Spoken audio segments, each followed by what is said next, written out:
Hello, thank you for joining us on the news. I'm Ruth Aguwele. My sign language interpreter is Shagun Ajayi. Let's bring you the headlines. President Tinubu inaugurates official residence of VP 14 years after contract award, pledges more development projects across Nigeria. South Africa's President Ramaphosa proposes government of national unity with broad group of opposition parties for ANC to remain in power. And Sudanese army chief visits victims of Thursday's attack at Al-Manajal Hospital in Wad Al-Noura.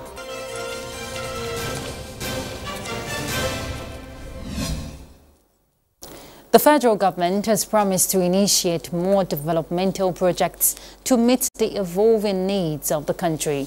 Vice President Kashim Shettima stated this at the inauguration of the Vice President's official residence awarded in 2010. State House correspondent Abdurrahman Jibrila reports. An amazing masterpiece standing at the three-arm zone of Abuja. A breathtaking look from the exterior, and it's the official residence of the Vice President. 15 units of blocks of this befitting edifice awarded in 2010 at the cost of 7 billion naira and re-awarded in January this year at the cost of 21 billion naira. The event marked the series of inaugurations of completed projects unveiled by the FCT administration within a year, with commitment to prioritize infrastructure development as a cornerstone of the renewed hope agenda. As the official residence of the Vice President, we are fulfilling a long-standing commitment and reaffirming our unwavering dedication to accountability, transparency, and the efficient utilization of resources for the betterment of our nation. Environment affects productivity. Environment affects efficiency. By the time you go in here and see what is provided, I'm sure Mr. Vice President will be more encouraged to do more work than where he stands now. The accelerated infrastructure development drive, Vice President Kashim Shettima extolled the work ethics of the FCT administration, commending their hard work and commitment in delivering critical projects within a year. In Abuja, Abdurrahman Jibrila, NTA News. In other news, the Economic Community of West African States is deploying more strategies to improve logistics among member states when in battlefield. This formed part of discussions during the independent expert workshop for the review of the ECOWAS logistics concept, the policy and guidance document, which was created in 2005. Yahanasu Hassan Barau reports. For decades, West African countries have been on the itemized list of countries encountering challenges of insecurity, with terrorism as the most prominent. This, according to findings, has displaced many from their locality, with attendant consequences on the economy. Although the peacekeeping document reviewed in 2005 has provided modalities to counter terrorism, a view experts say is required to go with current trend. The document assessment will dwell more on logistic concept, which focuses on member states' contribution in deployment, mission management, which targets the provision of permanent facilities. We are also working on the ECOWAS standby force, preparation for the deployments. At any time we are ready. Once there is a peacekeeping mission from ECOWAS, we are ready to go. And recently, because of the threat of terrorism within the region, the ECOWAS chairman and members also had announced that there was going to be a counter-terrorism battalion that will be established. In all, the review will go through internal level with experts and the independent experts level. Anytime soon, as soon as we are done with this meeting, we would go back to ECOWAS and be able to consolidate the two documents, and at a later time we convene governmental experts meeting to be able to discuss the document, further review the document, and eventually they will need to own the document and validate it. The specific target is not only the provision of the needed arms and ammunition, but also the supply chain of food, coordination, and the entire budget for the peace mission. In Kano, Yahanasa Hassan Barrow, NTA News. South Africa's President Cyril Ramaphosa says his African National Congress, that is ANC, would seek to form a government of national unity with a broad group of opposition parties. Addressing members and leaders of the ANC, President Cyril Ramaphosa said they have accepted the outcome of the elections as the will of the people of South Africa and have therefore agreed that they will invite political parties to form a government of national unity as the best option to move the country forward. 30 years after the achievement of democracy in 1994, the president said the people of South Africa are once again called upon to ensure they collaborate and political parties come together to forge a common future for their country. A government of national unity is the most viable, most effective and most powerful way of meeting the expectations of all South Africans at this particular moment, the president added.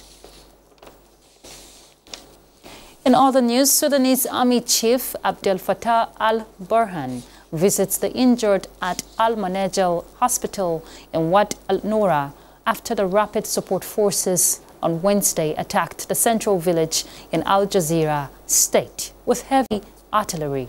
The Madani Resistance Committee said the attack killed at least 104. Let's hear from Comfort Fashion. The Rapid Support Forces, RSF, which have been at war with the regular army since April 2023, on Wednesday attacked the central village of Wad al-Noura in Al Jazeera state with heavy artillery. The attack claimed the lives of more than 104 martyrs and injured hundreds, said the committee, one of hundreds of similar grassroots groups across Sudan, adding that it reached the toll via initial communication with village residents. Meanwhile, the head of the UN's Children Agency, Catherine Rosell, said she was horrified by the report that at least 35 children were killed and more than 20 children injured during the attack. The RSF has been accused of repeatedly besieging and attacking entire villages and has been notorious for widespread looting as well as sexual and ethnic violence. In a statement late Wednesday, the RSF said it had attacked 3 army camps in the Wad al-Noura area and clashed with its enemy outside the city. The army has also come under repeated criticism from civilians for abandoning them and retreating in the face of RSF offensives, particularly in Al Jazeera and the Western Darfur region. The military has not issued an official comment, but Sudan's ruling Sovereignty Council under Army Chief Abdel Fattah al-Burhan called Wednesday's attack a heinous massacre of defenseless civilians. Comforts, Fashion, NTA News. Russian President Vladimir Putin says the development of cooperation with African countries is one of his priorities. Chukunonso Mwambueze will tell us more. Speaking at a meeting with his Zimbabwean counterpart, Emerson Mnangagwa, during the 27th St. Petersburg International Economic Forum, SPIF, President Putin said, and I quote, "I am glad to have the opportunity to meet with you on the sidelines of the St. Petersburg International Economic Forum. I am confident that your participation will represent the African continent's interest in developing relations with the Russian Federation, which is one of our priorities." End of quote. He also pointed out that the countries had good relations in the humanitarian, economic, and educational sectors, adding that he is pleased to see that their trade increased several times last year, but they must still work hard in this regard in order to diversify their ties. He said Russia and Zimbabwe have very good relations in the humanitarian sphere and in education, as 400 young people from the country studied in Russia, and they are constantly increasing this quota. On his part, President Mnangagwa noted Russia's assistance to Zimbabwe during a difficult period, saying they have received support and cooperation in the military and security sector from Russia. Mnangagwa said they are independent today because of the support from Russia and Putin in particular. We feel we are better in relations with the people who also respect us, not the persons who look down upon us. So we are very happy to be here. And we are anxious to actually have our relations more comprehensive and consolidated between ourselves. Yes, we are a very advanced country, but there's a lot that we can learn from you. There's a lot that we can benefit from that relationship. And there's a lot that we can open for the Russian Federation to participate in our economy, especially in the mining sector and in agriculture. There's a lot that we can afford for you to participate. SPIF 2024, taking place from June 5th to 8th, includes participants from over 136 countries. Since its inception in 1997, the forum has served as a platform for international dialogue on economic matters with the patronage and participation of the Russian Federation's president since 2005. Chukunonsonwa Bweze, NTA News. Voters go to the polls in Ireland on the second day of EU elections. Most of the European Union's 27 nations, including Germany and France, will hold balloting on Sunday, with 370 million people eligible to vote overall. Comfort Fashion reports. As voters in Ireland and the Czech Republic heads to the polls Friday, on the second day of the elections for the European Parliament, the surge of the far right across the 27-nation bloc seeming likely to emerge from the election marathon. Today is obviously the local and European elections, and indeed the first election for a directly elected mayor in Limerick. Over 3.9 million people, I think, registered to vote in the local elections. 949 council seats to fill, 14 European Parliament seats to fill, and one directly elected mayor. It is so important that people get out and vote, that they have their say, that they cast their ballot, because of course if you don't turn up, you're allowing someone else to speak on your behalf. In Ireland, for the first time in a European election, migration and the asylum system have emerged as leading issues. The migration issue is eroding support for left-of-centre Sinn Féin, the party once linked to the Irish Republican Army, which had been on track to become Ireland's most popular party.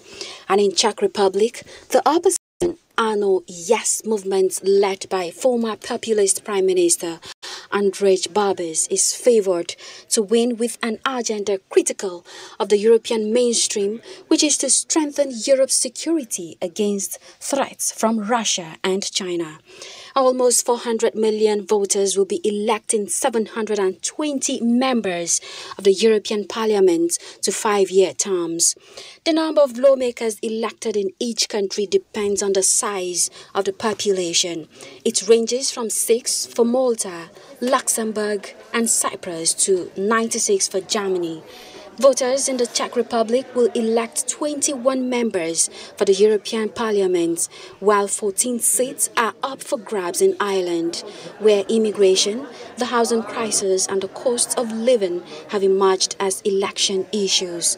Final results will not be released until Sunday night, once country has voted. However, an exit poll Thursday after the election kicked off in the Netherlands confirmed that far-right's PVV party would make big gains. Comfort Fashion, NTA News. Still on electoral matters, Denmark, Greece, Pakistan, Panama and Somalia have been elected as non-permanent members of United Nations Security Council, having obtained the required 2/3 majority and the largest number of votes.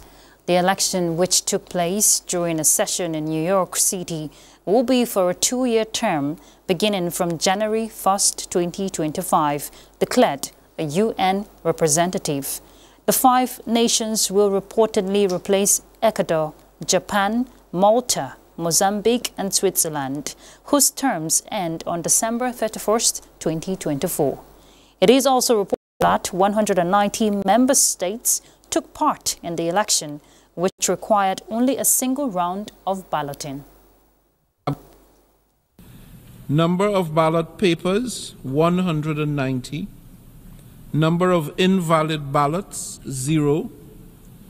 Number of valid ballot papers, 190.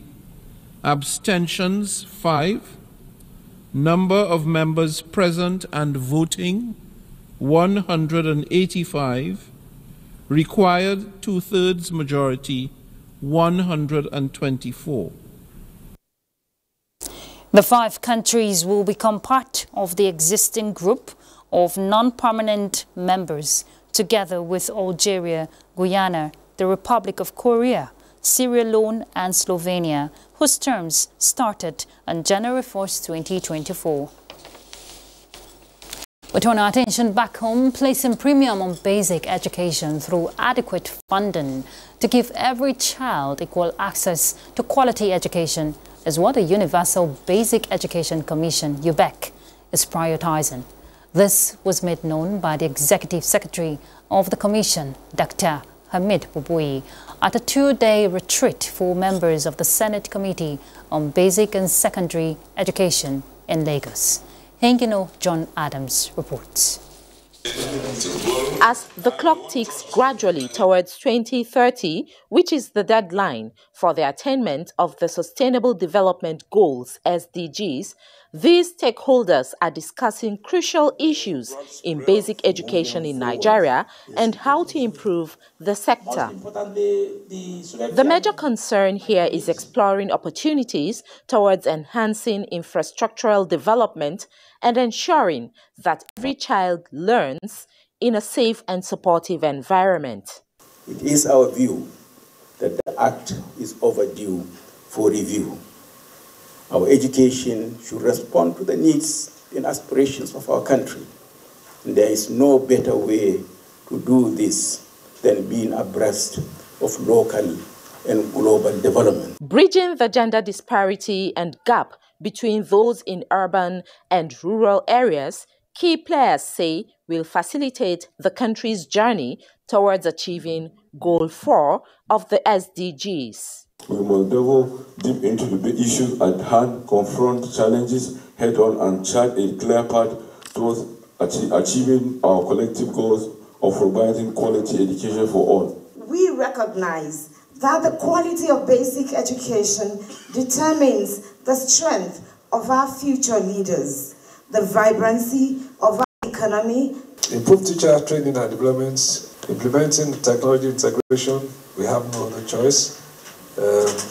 Promoting inclusive education, very important. As key players continue to deliberate on the way forward, it is expected that their suggestions will give hope to every Nigerian child, especially the indigent.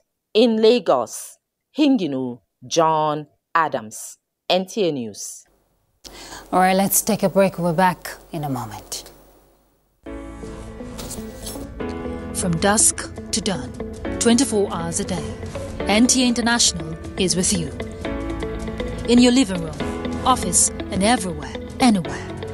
We provide a company you desire in terms of balanced and up-to-date news, programs, and the best of entertainment.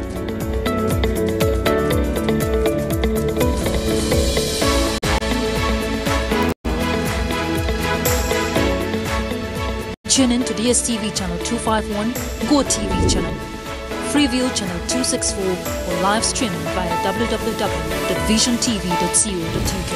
And to watch NTA International in the USA, Canada, and Mexico, use the following satellite parameters. You can also see us on Facebook and YouTube for quality content on the go. NTA International, Africa's window to the world. Glad to know you stayed. Meeting of the Tripartite Committee on National Minimum Wage has commenced at Nikon Luxury, Abuja. The representatives of the federal and state governments are the first to arrive and are holding a separate meeting before the arrival of the organized labor and organized private sector. Present in a closed-door meeting include the Minister of State, Labor and Employment, Nkiruka Onyejeocha, Minister of Finance and Coordinating Minister for the Economy, Wale Adun, Minister of Budget and Economic Planning, Senator Abubakar Atiku Bagudu, Hope Uzodimma, the Governor of Imo State, representing the governors and the chairman, National Salaries, Incomes and Wages Commission, EPO, NTA. The organised labour is expected to join for negotiation later in the day as the committee hopes to arrive at a considerably new national minimum wage tonight. The journey towards improved cancer treatment and care in Nigeria has got a boost with a national symposium on cancer, genomics, precision oncology care and precision community health for black population. Uche Ugochukwu reports that the importance of collaboration and innovation in addressing the disparities in cancer care and outcomes among black populations was the high point of the event held in Abuja. Since 1960, advancing cancer treatment and care has top priority of Nigerian government. With precision medicine, there is hope of tailoring cancer treatments to individual patients, taking into account their unique genetic makeup and other factors. In the light of this, the symposium brought together experts from across the medical and research fields to share insights, innovations and strategies in the battle against cancer, with special focus on the unique challenges faced by black communities. It is imperative, therefore, that we embrace precision oncology care and understand the genetic and molecular landscape of cancers in African black population, which will enable the development of more effective, less toxic treatments. Precision community health will ensure that these advancements reach our population equitably, bridging the gap in care and fostering a healthier community. This symposium is an opportunity to engage with world-renowned experts, explore innovative research, and forge strategic partnership. Presentations equally centered on potentials in advancing cancer research and improving patient outcomes.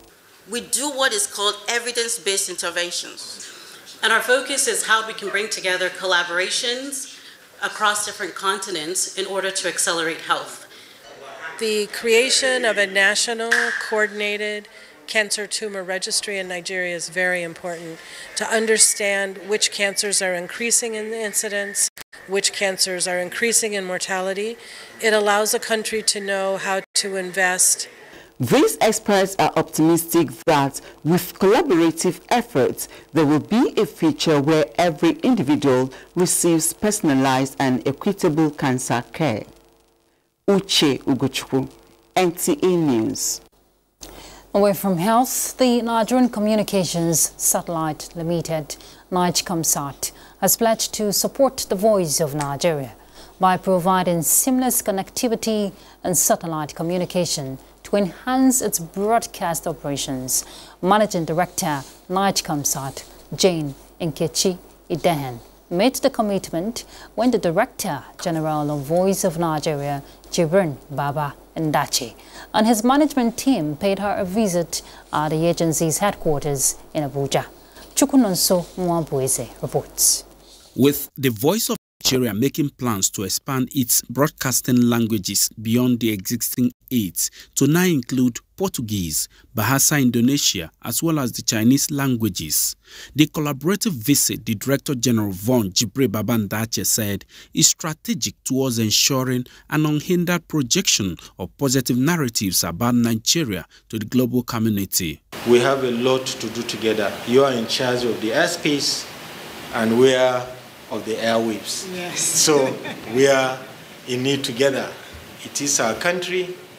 We believe that now is the time for us as a nation to be very deliberate in creating believable, timely, and very truthful narrative about our country, our people, Africa and Africans.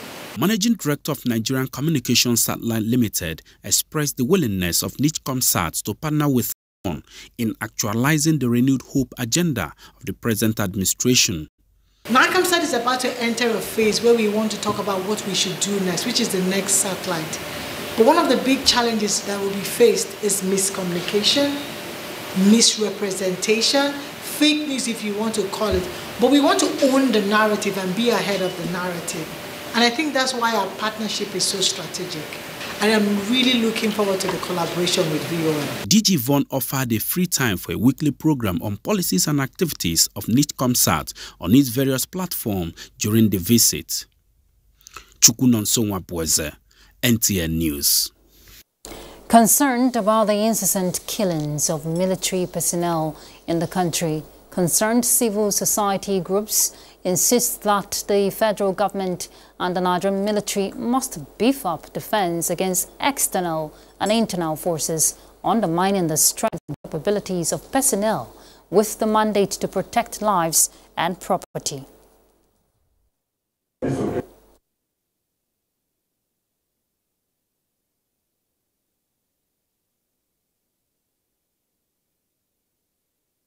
It was possible within the ambit of the law to ensure that those who committed these heinous crimes do not go unpunished. Nigerians must learn to respect and honor men and women in uniform, especially military personnel. We converse about unity and sacredness of life of every citizen. So we wonder why our military men will be singled out for these unnecessary attacks. Ogoloma and Ukwoma killings, as well as the Banex Plaza Abuja attack, they say can be stopped through military-civil relations. Barely a week to the commencement of the 2024 Hajj rites proper, the National Hajj Commission of Nigeria has flagged off a tree and flower planting exercise at the holy site of Munna. The exercise, with the theme, "Let us plant it," is aimed at cooling the environment in and around the vicinity of the holy site, preparatory to the arrival of the pilgrims. Jamilu Ibrahim reports. Munna, also known as Mina, and commonly refers to as the City of the Tents, is a valley located about 5 kilometers east of the Great Mosque of Kaaba. The valley covers an area of approximately 20 square kilometers. It is a holy site where pilgrims camp and spend the night before going to the Arafat, as well as return to stay for 2 to 3 days, during which they perform the symbolic stoning of the devil as part of the Hajj rituals. Chairman of the National Hajj Commission of Nigeria, represented the NACON's Makkah coordinator, Dr. Ali Utanko, flagged out a unique initiative of tree planting exercise at the intersection of the main entrance of the holy site. This is aimed at cooling the area as part of response to the predicted heat waves during the Hajj rites. The exercise, whose target is to plant 20 trees and 2,000 flowers, is in partnership with the Makkah municipality and some other relevant stakeholders.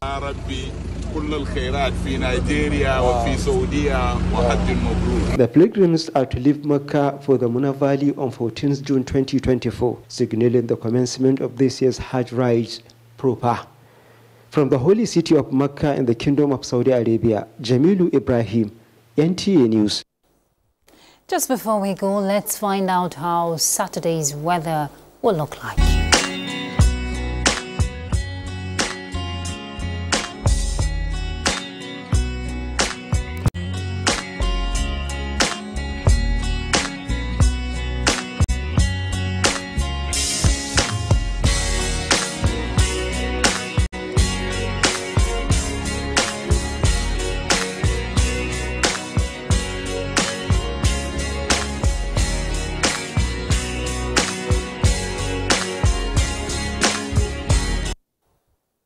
And that concludes the news. Thank you for your time. I'm Ruth Aguwele. My sign language interpreter is Shagun Ajayi. Have a good evening.